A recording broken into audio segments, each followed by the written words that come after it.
Sziasztok, köszöntök mindenkit! HG9-es Antal Róbert Ecsedi András vagyok, és Vanni bácsi megkért, hogy újra foglalkozzunk egy kicsit a hazai rádióamatőr átjátszók helyzetével. 2015-ben volt az első, amikor engem erre megkért. Szóval a lényeg az, hogy 2015-ben ezt a létszámot, átjátszó létszámot írtam fel.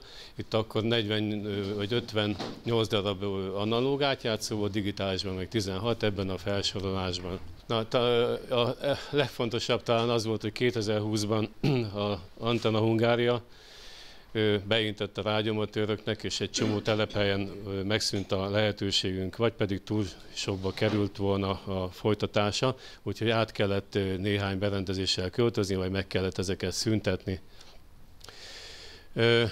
Ezek a befogadó többek között a Magyar Telekom volt, nem egy telephelyen, és ezeknek nagy köszönet érte. Akkor ugye digitális hálózatok kezdődtek a 2010-es években kialakítása, azok most egész jól állnak már a 2023-ban, de érdekes módon például ugye a DMR, C4FM és D-Star üzemmódokból a DMR az, ami igazából elterjedt, hát ennek igazából az az oka, hogy a készülékek, a C4FM készülékek eléggé drágák, még a DMR-ek ilyen ipari rádiók is, ezért olcsóbban hozzájuthatunk. Akkor ugye van egy másik lehetőség, a hotspot rendszer, amit ugye az ember megvesz magának, otthon kialakítja a saját kis hálózatát, bedugja a rádiójába, és akkor onnantól kezdve a kertből vagy a városból tud rádiózgatni, nem kell hozzá elérni egy országos átjátszót. Na, a másik... Kamerában nézzek. Jó, köszönöm szépen. Így meg nem látom ezt. Na mindegy. És akkor ugye működnek ezek az átjátszók, de ezek nem maguktól működnek. Lelkes amatőrtársaink gondozzák ezeket, akár a rádiós részeket, akár az IT részeket. Meg ugye hát vannak nem csak átjátszóink, hanem jeladónk is, amiket is üzemeltetünk, illetve üzemeltetnek amatőrtársaink.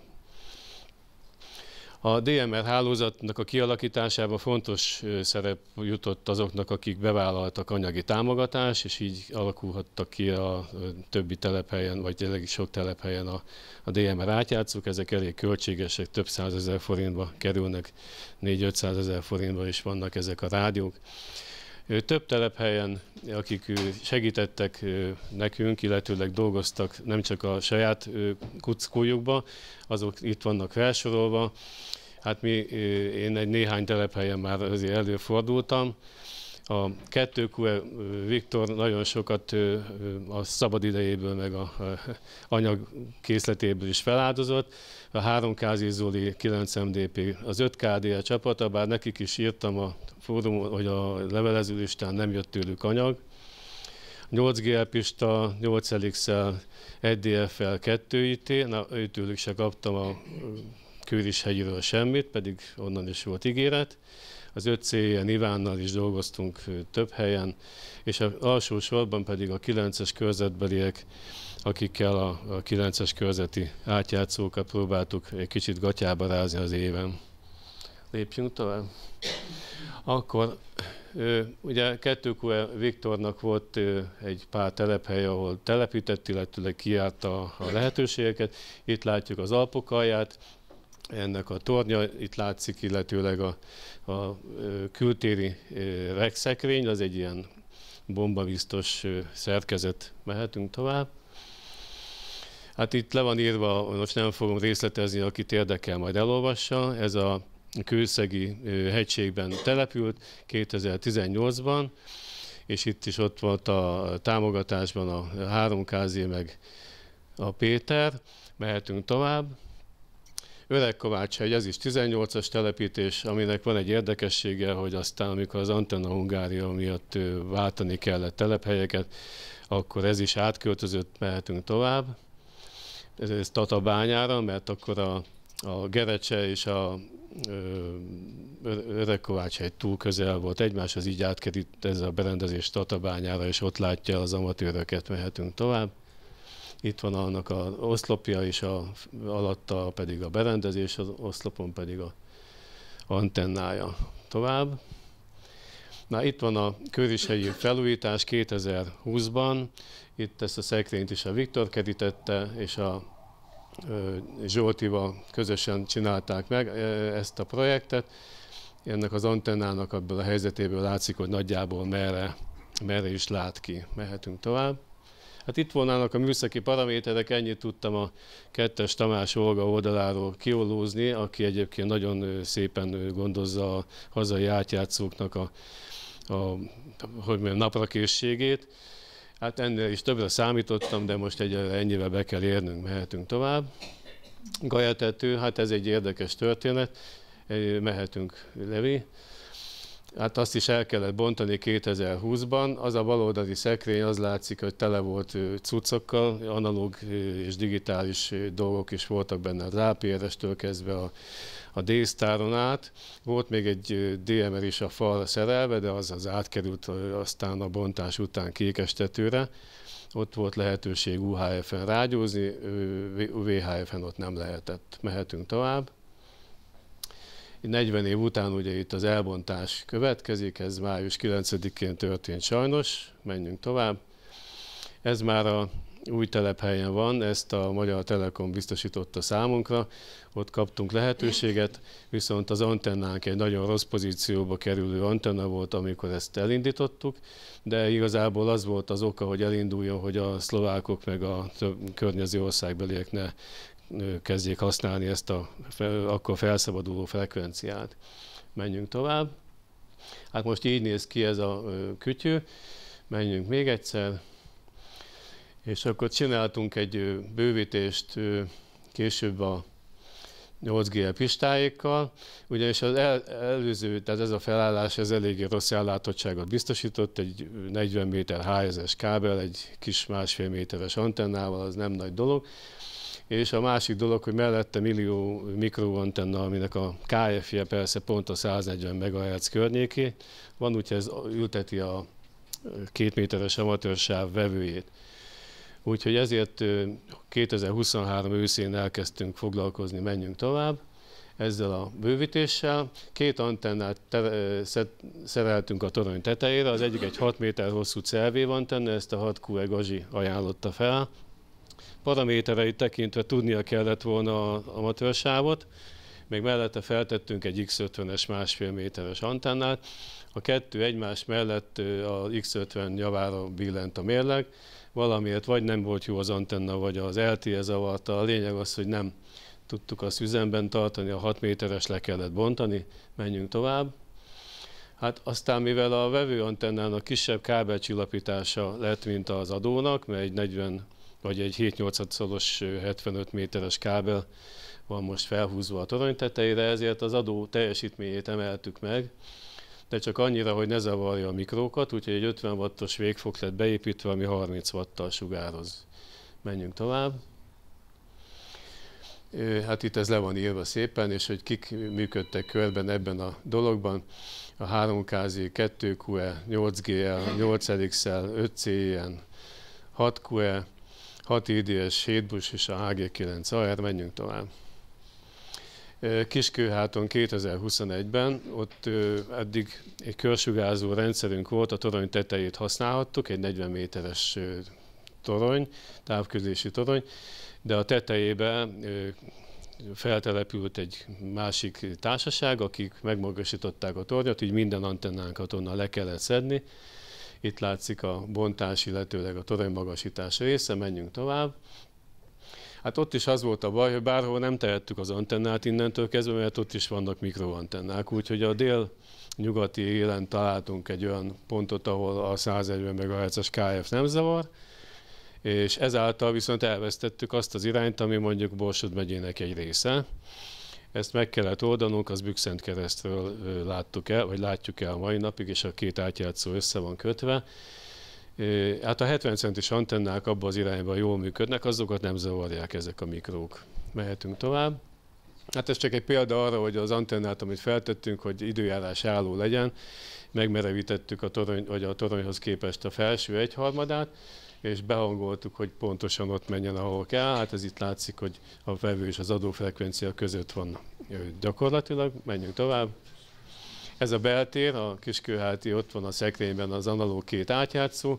Az asztal mellett, ami már megvolt akkor is, mikor Bandi bácsiék telepítették 82-ben, na amellé tettünk 4 darab 70 amperórás akkumulátort, akkor ott jobb oldalt a sarokban van a C4 FM átjátszó, a kettő között az APRS, meg egy 70 MHz-es jeladó, ezek fölött a falon pedig a DMR átjátszó.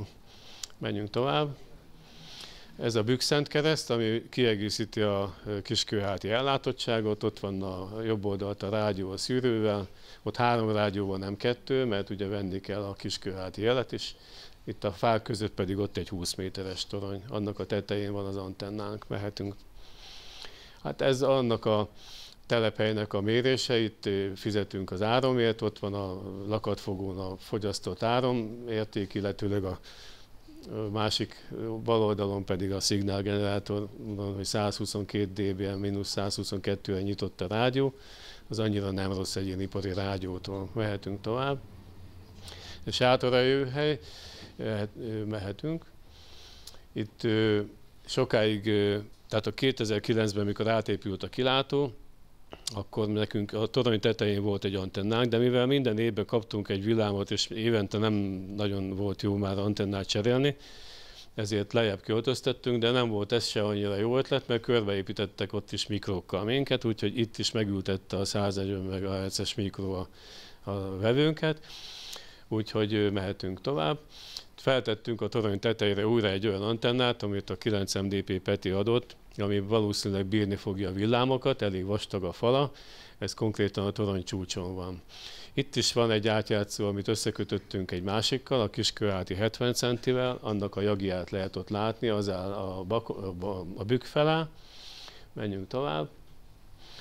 Plusz még kaptunk egy megörökölt átjátszót a nyíregyháziaknak a 70 centisét, mert ők ott 4 év alatt nem tudták újra üzembe állítani, ezért mi beszereltük, és Szabolcs megye felé egy jagival sugározunk, és onnan lehet használni, akár még Szatmárnémetiből is. Mehetünk tovább. Kiskunfélegyházát, ez Pista küldte ezeket a képeket, ott is el kellett költözni a nagy toronyból, amikor átvette az Antenna Hungária. Ott 70 centi, 2 méter, meg APRS volt. Ezt átköltöztették egy 10 emeletes háza, a következő dián ez látszik, ott az antennát telepítik, az azt követően pedig látszik, hogyha lépünk, akkor itt van egy ilyen gipszkarton szerzemény, amit a liftházban csináltak, meg ott van a regszekrényben a technika. Mehetünk tovább. Ózdon is üzemeltetünk átjátszókat, ott ez a régebbi felállás, ahol a torony tetején volt még az antennánk, ott van mellette a regszekrény, de a következő dián lehet látni, hogy innen is el kellett költöznünk, mert egyrészt a tornyot lebontották, és egy újat állítottak fel, oda meg nem engedtek fel minket, úgyhogy a háztetőre egy ilyen 6 méter magasba tettünk egy X50-es antennát, az működik, ameddig még ott megtűrnek, mert ott érdekes jogi helyzet alakult ezután ki. Menjünk tovább. Hát az Ózdi rádióklub még üzemeltet a Ózdionkon kívül, tehát a 2 analóg átjátszón kívül egy DMR átjátszót, ami időnként működik, időnként nem attól függ, hogy a fiatalabbak otthon vannak vagy nem, mert az idősebbek ezt nem használják. Meg ott is van egy áttelepült átjátszó, ami Gerecséről áttelepült Kaphelyre, ez egy másik objektum, nem az, ahonnan elküldtek minket. Mehetünk tovább. És akkor még itt felsorolta, hogy ugye voltak 28 megás, meg 70 MHz-es berendezések, amik sajnos a lebontáskor megszűntek végleg, illetőleg hát annyi lehetőség van még, hogy a 70 MHz-szel meg tudjuk oldani a 100 kHz-es duplex távolságot, akkor Kaphelyről ez meg tud szólalni, egyelőre ez még kérdéses. Akkor ugye szerzett a Péter egy 23 cm-es FM átjátszót, ezt is próbálják, próbaüzem alatt van.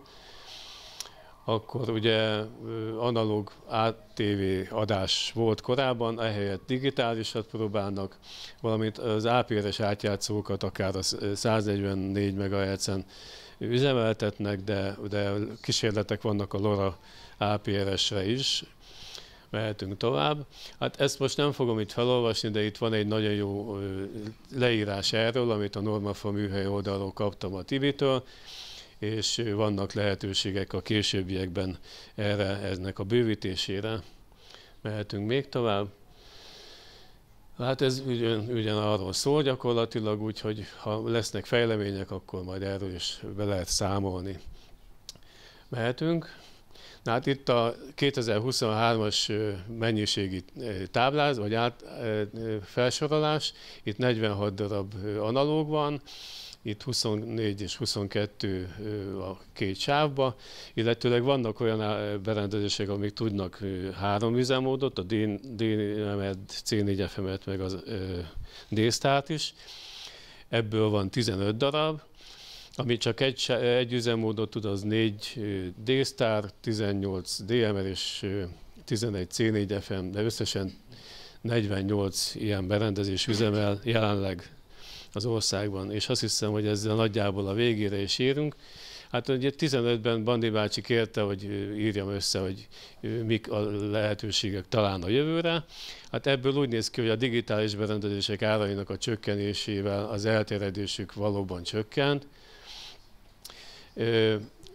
Az, hogy ezek hálózatba kerüljenek, ezeknek is egy része megvalósult, illetőleg elég sok. Aztán, hogy ezek a rendszerek legyenek átjárhatók, erre is vannak persze itt már megoldások. Úgyhogy az, hogy most több normálisok legyenek a készülékek, hát erre igazából nincsen nagy rálátásom, de én azt tudom, hogy erre is van már példa. Na meg még egy dolgot hozzáírtam, mert ugye hiába itt a nagy digitalizálás, de nagyon sokan óckodnak ettől, illetőleg régebbi berendezésük vannak, és nem akarnak újabbakat vásárolni. Nekik igényük van arra, hogy az analóg átjátszók is üzemeljenek, úgyhogy ezeket is felújítjuk és karban tartjuk. Hát talán ennyi lett volna, mehetünk a végére, és ezek voltak a forrásaim. A HA2TO honlapján pedig minden aktuális átjátszó adatot meg lehet találni. Nagyon szépen köszönöm a figyelmet.